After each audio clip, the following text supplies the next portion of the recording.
Улсын хурлын нийгмийн бодлого боловсрол шинжилгээ ухааны байнгын орооны дарга их хамгаалан өнөөдөр олон улсын хөдөлмөрийн байгууллагын Монгол Хятад улсыг хариуцсан товчооны захирал Тим Дэ Мейертэй уулзаж удахгүй өргөн баригдах хөдөлмөрийн тухай хуулийн шинжилсэн хариулгын төсөл болон бусад асуудлаар ярилцаж санал солилцлоо.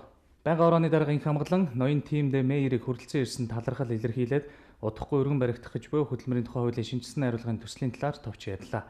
Тэрбээр 7 жилийн хугацаанд 4 засгийн газрыг дамнан хилцэгдэж байж бэлэн болсон хөдөлмөрийн тухай хуулийн шинжилсэн хариулгын төслийг танилцуулах уулзалт хэлэлцүүлгийг өнөөдөр Төрийн ордон зохион байгуулсан. Нийгмийн зөвшөлтсөлийн хүрээнд уг хуулийг батлана. Олон жилийн хугацаанд танай байгууллагын зүгээс бодлогын зөвлөмж өгч байсан. Үүний ачаар бид хуулиа их чамбай боловсруулсан гэж бодож байна гэлээ. Цаашдаа хуулийг хэлэлцэх явцад үргэлжлүүлэн зөвлөмж өгч ажиллана гэдэгт найдаж буйгаа байнгын орооны даргын их хамгаалан илэрхийллээ. Ноён Тим Дэ Мейер бусад улс орнуудын сайн туршлагыг шинэ хуулиндаа тусгаж өгсөн сайн хэрэг. Бидний зүгээс идэвхтэй дэмжинэ.